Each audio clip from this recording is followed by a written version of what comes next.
Good afternoon, RedStaters. This is Mo Lane. I'm speaking today with Rob Cornilles, who is running for the 1st Congressional District in Oregon. Thanks for talking to us today, Rob. You bet, Mo. Glad to be here. Now, we get started, if you could just describe to us the 1st District of Oregon and how it's different from others and the circumstances of the race. It's a very, very diverse and asset-rich district. It's in Northwest Oregon. It includes 5 counties, and half of the district is in the Portland area. The Portland area all the way out to the coast. So it's got the high-tech sector of Oregon. It's got agriculture. It's got fisheries. It's got timber.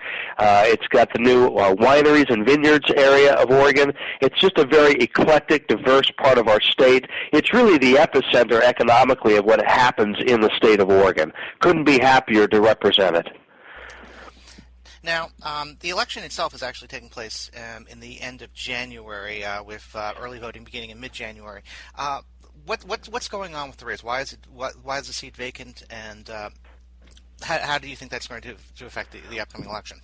Well, we're really the forgotten district in the country right now. We're the only one out of 435 without a voice in Congress because our last congressman, David Wu, had to resign in disgrace a few months ago because of some misbehavior. And it's really a sad commentary because with this district being the home of such companies as Nike and Columbia Sportswear and the largest contingent of Intel employees in the world, 16,000 Intel employees based in our district, the fact that we don't have a voice in Congress is really a sad commentary. In fact, I'm running because I believe that this district needs not only a strong voice, but a voice that will help create jobs. And I'm a small business owner myself, started my own company 16 years ago in the district, born and raised in the district, as a matter of fact, raised my family and my business here.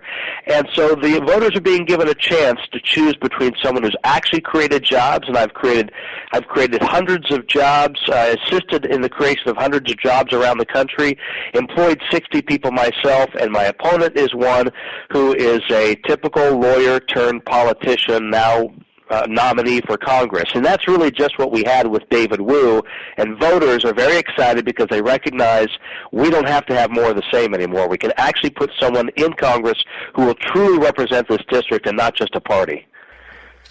Now, what would you say, what are you hearing from your potential constituents on the campaign trail? What are they most concerned about right now? In Oregon, it's all about job creation. We are now 15 straight years above the national average in unemployment. We're about 9.6% at this point.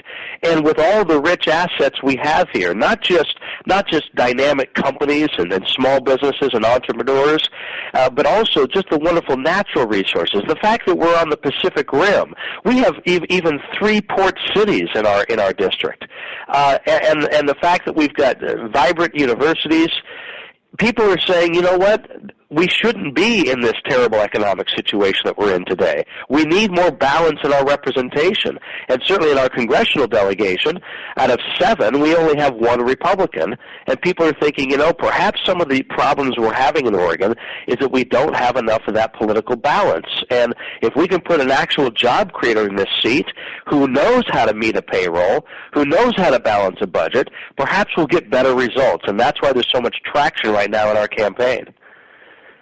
Now, what is the most important thing that that activists outside of the 1st District can do to help you right now?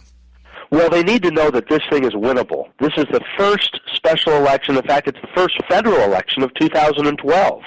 This is the district that will send a message throughout the country that 2012 is going to be different. A lot of people talked about the wave that started on the East Coast in 2010. Well, the wave now can begin on the West Coast in this special election in Oregon's first.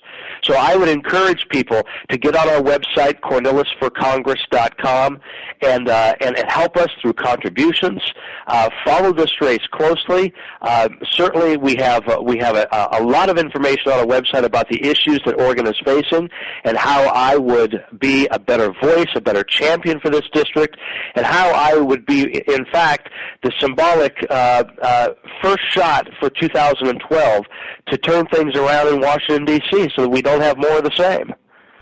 I also believe you also have another website, CornillesCommitment.com.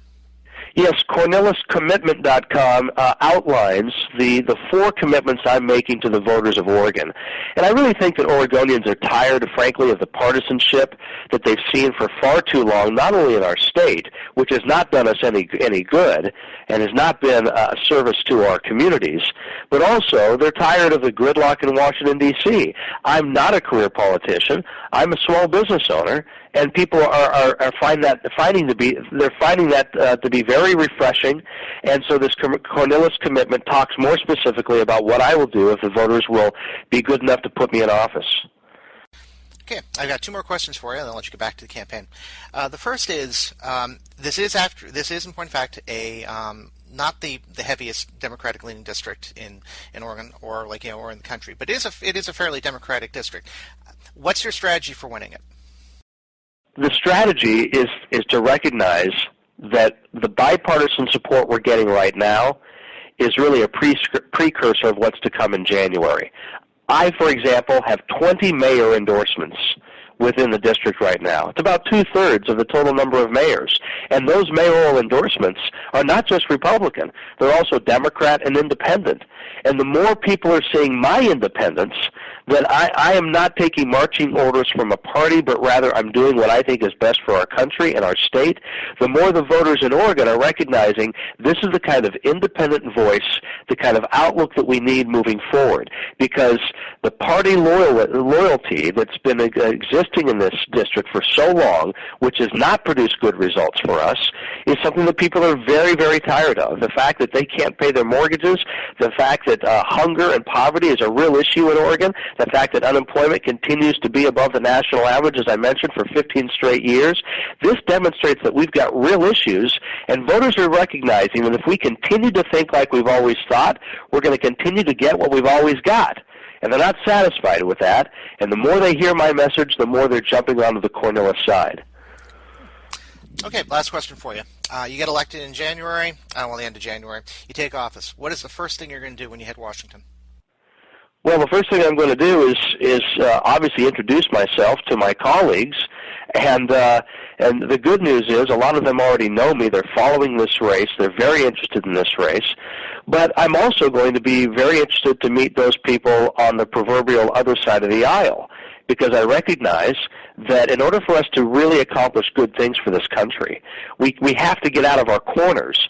We have to meet each other, and we need to put everyone's best ideas on the table and work together and build consensus. This is what I've done in my small business with diverse employees and diverse clients all over the country, I might add, for the last 16 years. It's the way I operate. It's the way I will govern as a congressman. Okay, again, we've been talking with Rob Cornilles, who is running for the 1st Congressional District in Oregon, the special election that will be taking place at the end of January. Thanks for talking with us today, and good luck on the campaign. Thank you, Mo.